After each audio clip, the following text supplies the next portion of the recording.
if I had to place Will, I'd say Will is not just the everyman. He is the Ubermensch. He is the overman. He's not under. He is not every. He is overman. The man Vigilante stared style. into the abyss way too long. Abyss is too afraid to stare back, honestly. The abyss gave up a long time ago. The abyss looked back in fear, and Will smiled in triumph.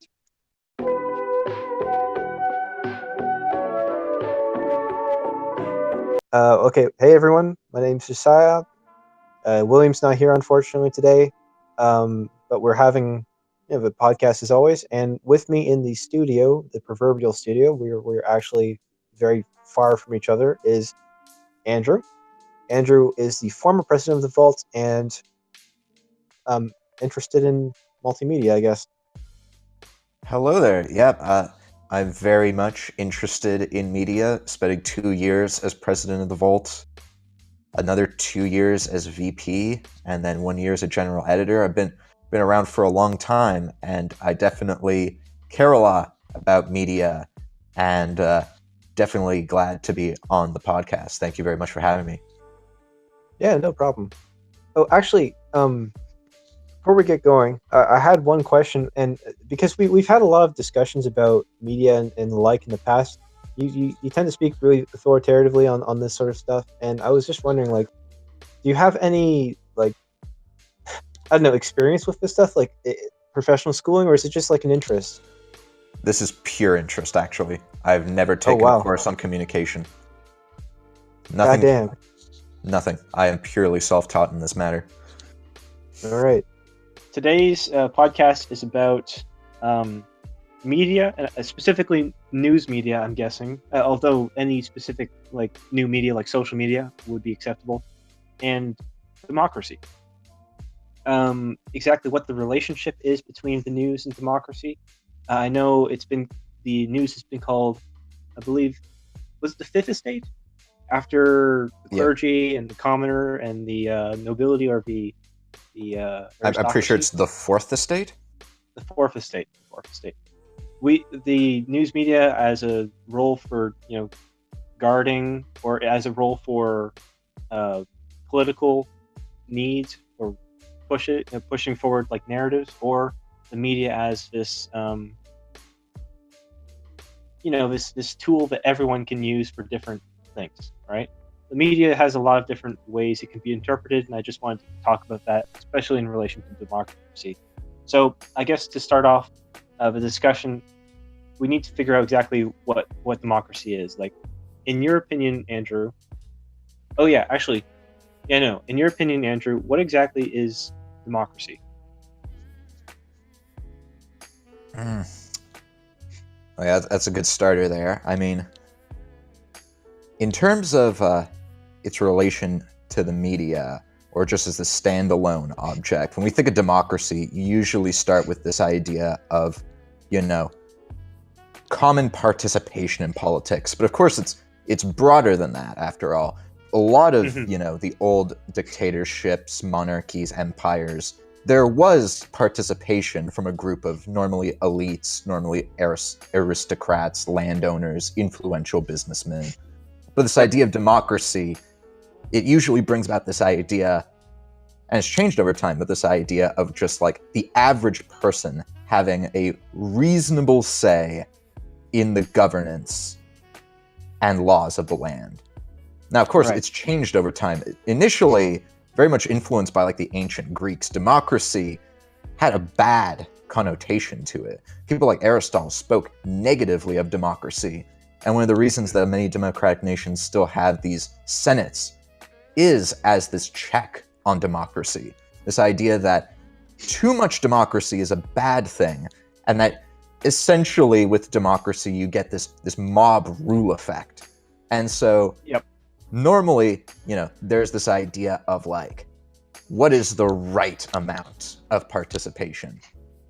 Right. Now, nowadays, that line of thinking, at least to say it explicitly, is completely unacceptable. Like nobody on like, except for like the most radical of right or like extreme of left, could ever say that, there's such a thing as too much democratic participation. Hmm. So, Go ahead. So to this idea of, democracy, we often come up with the more specific terms for what we're talking about. Usually, liberal democracy or, constitutional republics, these different ways of getting around the idea of too much democracy, or more specifically, mob rule. And so you get things like constitutions, and you get, like I said, senates, which are normally elected in such a way as to put a check on the will of the masses, different institutions like that.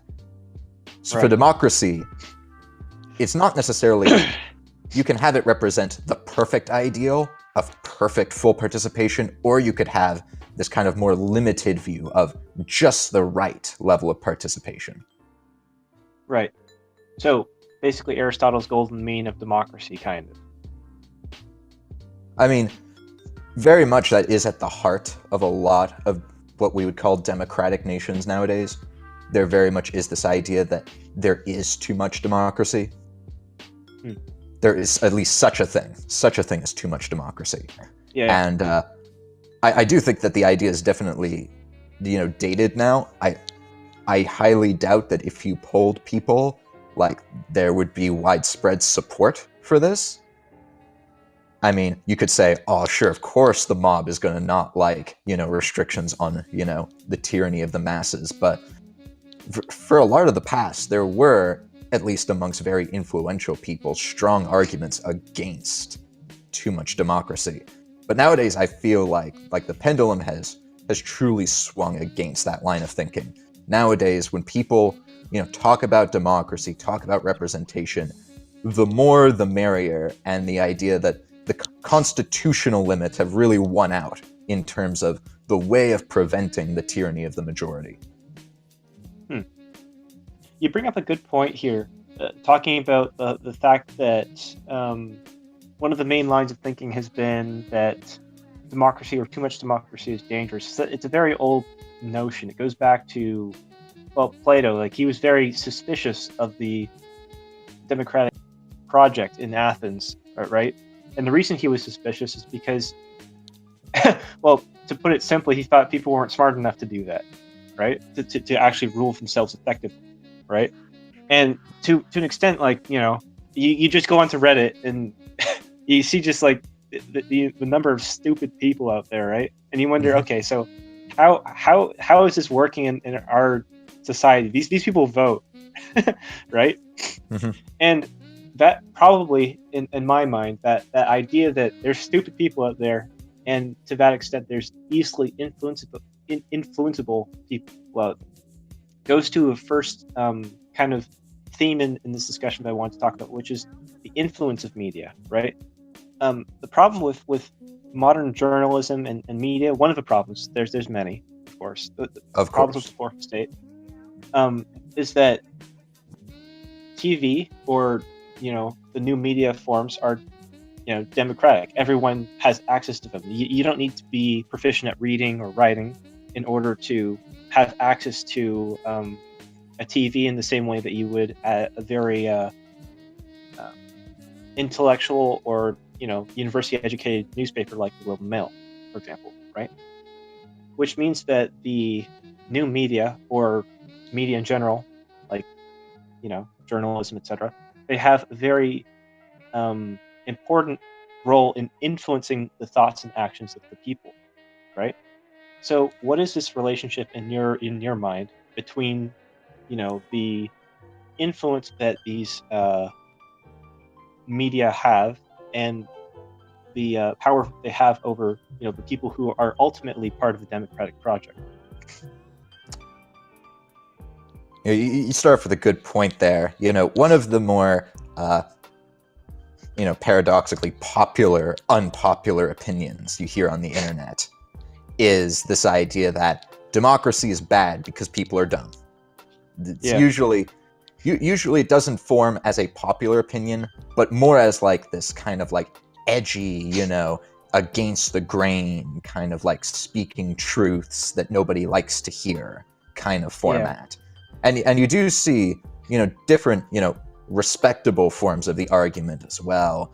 You can think of people like the libertarian economist Brian Kaplan talks a lot about the failures of democracy in the way that public perceptions of what the answers to certain questions are oftentimes contradict what the experts in those fields actually believe the best solutions are to many problems. And it's Right. you see this immense conflict there. And from my understanding, the orthodox position of attacking, the people aren't smart argument goes something like this. It's this idea that when we talk about, intelligence and democracy, we're framing the whole thing incorrectly. Not everybody who votes needs to be an expert on the issues. What's essential is that people at least be able to discriminate who is better from others. So there's this idea of really all you need is either one model is democracy works best when there exist, some people who are doing the research, making the dig, and then they go about and then they spread this information about who the good candidates are to their network of individuals. And then those people, pass on that information and then it spreads. And so as a result, everybody is casting their vote congruently with the one person who did possess the knowledge and who did, do the research. Now, they themselves didn't do the research, but they are nonetheless following from a person who they at least feel is a reputable source, who they at least feel has, spent the time to understand things. And then under this model, democracy works quite fine, so far as there exists, the right networks in place and somebody is doing the due diligence, and that person who does the due diligence is then able to pass on the information. Not everybody needs to be an expert at politics. You don't need every single person to know if free trade is, the right position or if protectionism is better. You don't need people to understand how minimum wage works. All you need is for that person to at least be, 2 or 3 or hopefully less links removed from somebody who does. And then that's, of course, where the media comes in.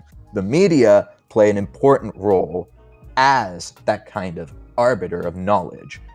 They are the ones who take information, who then, consolidate it, make it consumable to the masses, and then this is, of course, supposed to pass it on. And so there exists some, on the internet, there are people who, love to pride themselves with, intellect and reason, those ultra-rationalists who think that they are, for lack of a better term, the Rick and Morty stereotype. And there's very much, this idea of wanting to put down, people who don't know all of the things that are necessary. But at the end of the day, it's this ideal of the all-rational discourse is just not a reality and not necessary, essentially, so far as there exists, networks of trust, so far as there exists, organization, and, the right dissemination of truth. So the media is it's not just, a thing. It's not simply an enterprise. It's not simply a business. It is a foundational building block, like you said, one of the estates of government.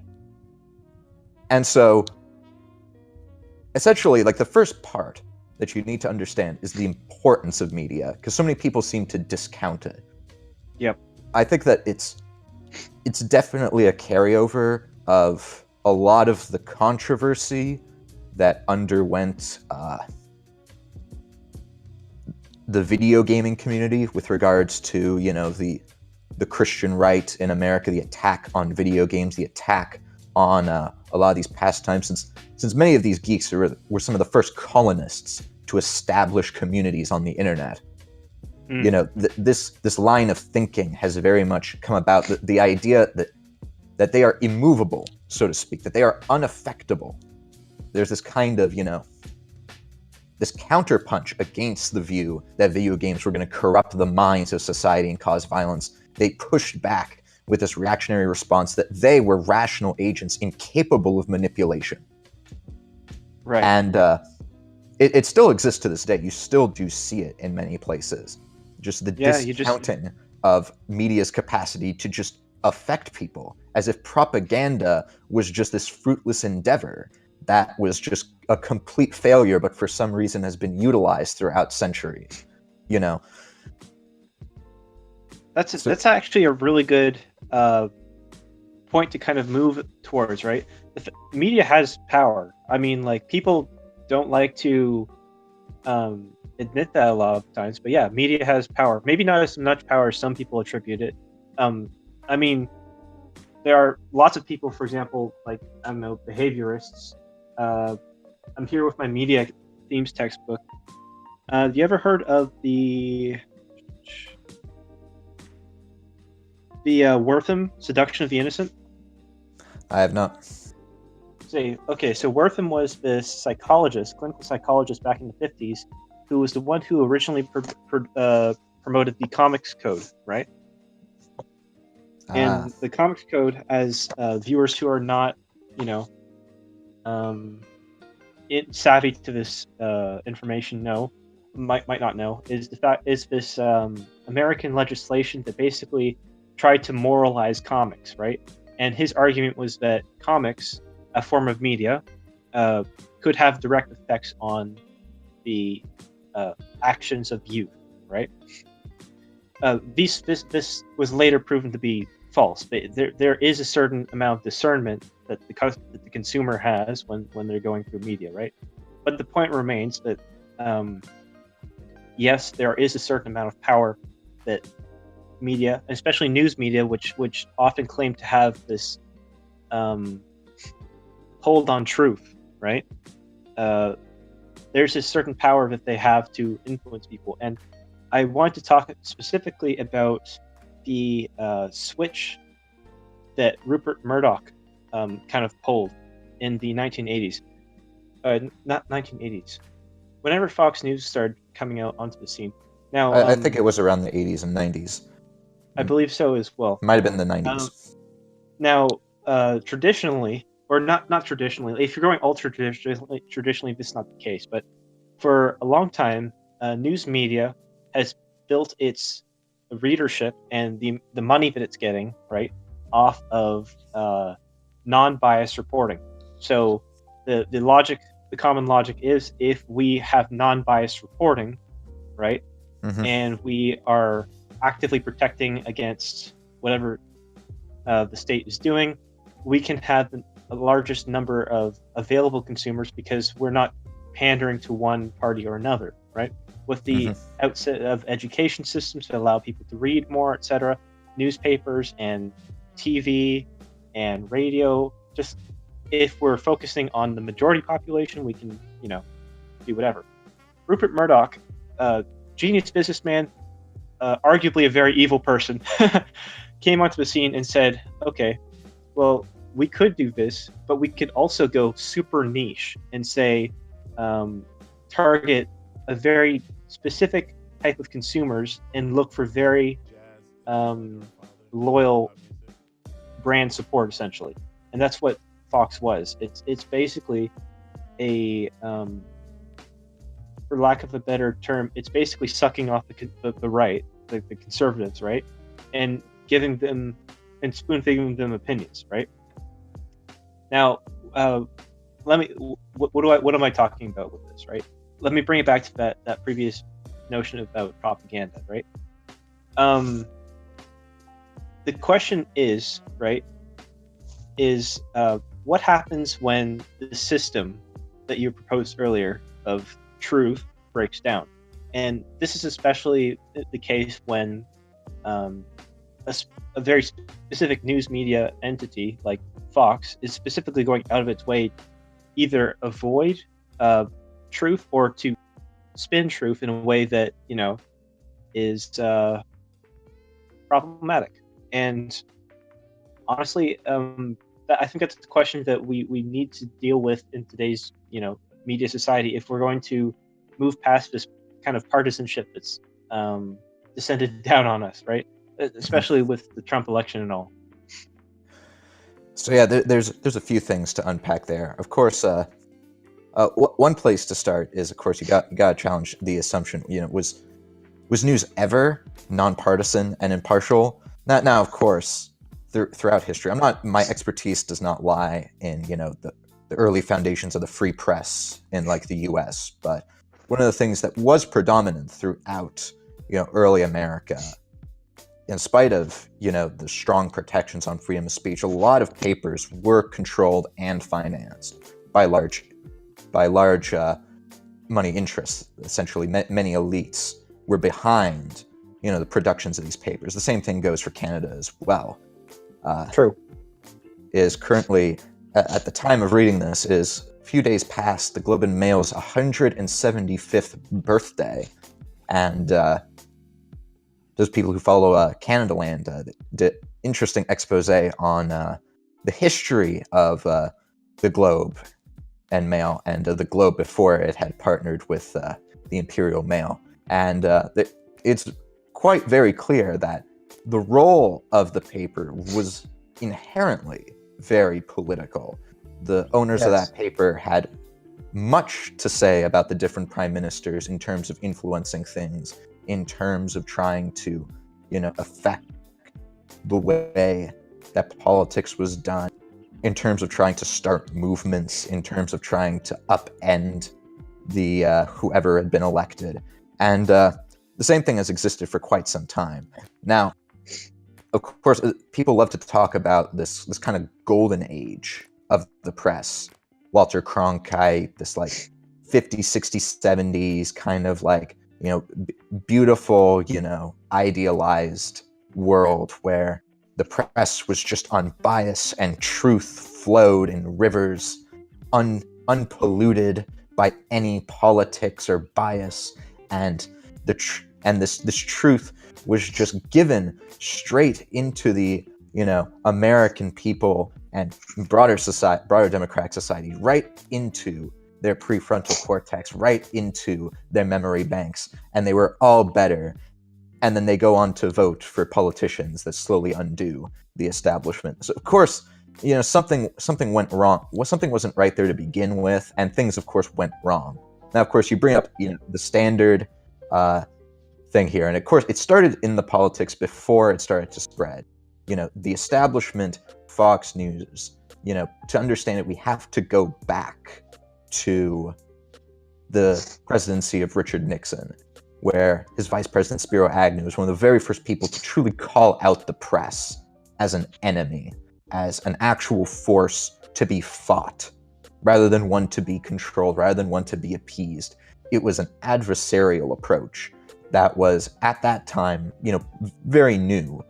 And part of that reason was because there were a lot of regulations that created this very special press ecosystem in the US, especially on television, where you had, the right to reply, where if you covered any side of the story, there was a right for people on the other side to be able to address it on national television. You had, of course, the fairness doctrine, this idea of, trying to keep coverage both sides equally. And of course, what happened is that it wasn't necessarily that these were undone. They were undone.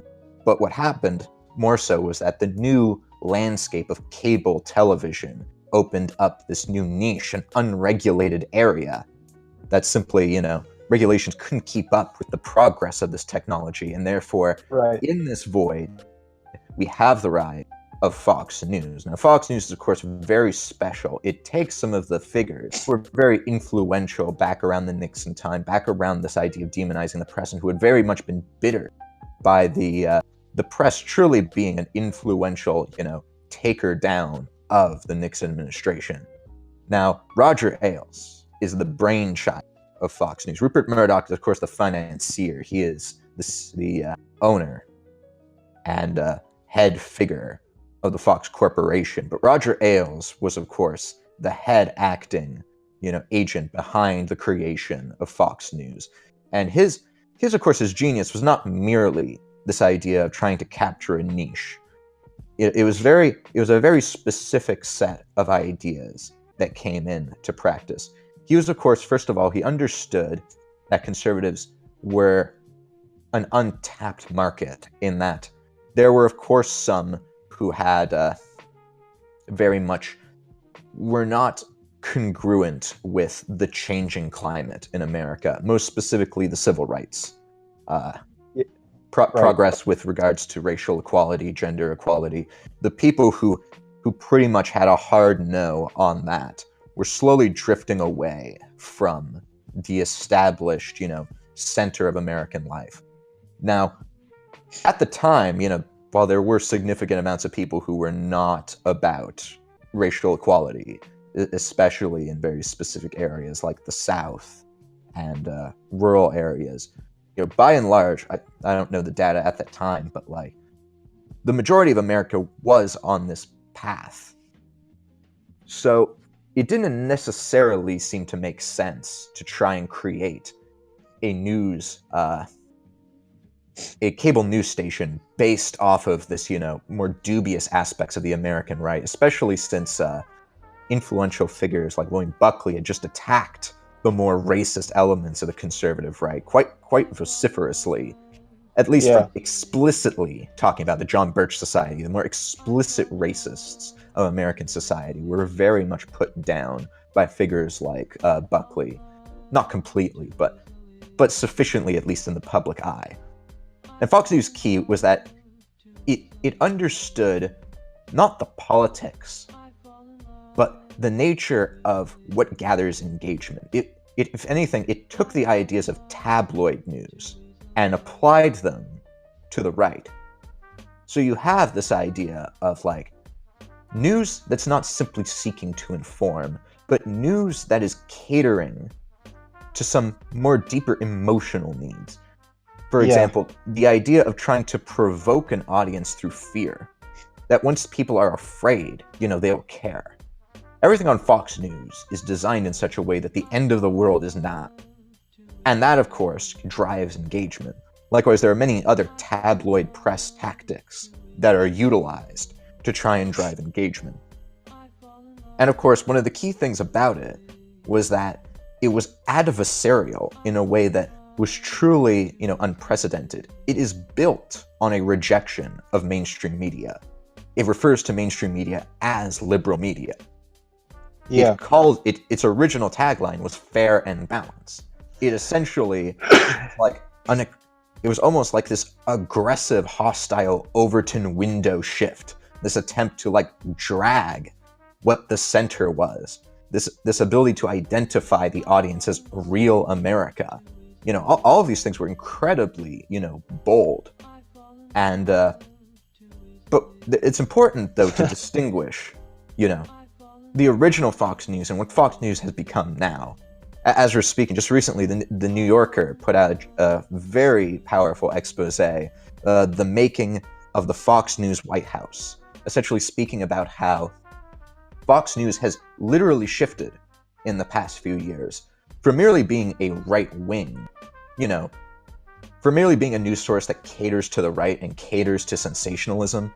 Not that long ago, back in 2009, they actually had liberal commentators there as kind of like counterpoints to some of their conservative figures.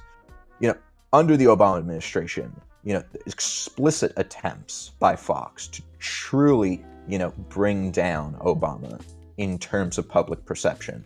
And then under the Trump administration, in the primaries leading up to the Trump administration, we see, in this expose at least, some truly unprecedented stuff of explicitly, killing journalist stories that would have harmed, Trump's ability to win the White House.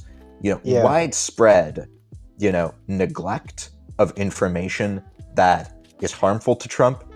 Remember Glenn Beck, one of the very radical, conspiratorial right-wing talk show hosts, was kicked out of Fox for getting a bit too into the realm of absolute insanity. He was talking about, I think, something to do with the water and different other fluoride in the water kind of stuff and other sorts of weird conspiracies. And Fox essentially had enough with him.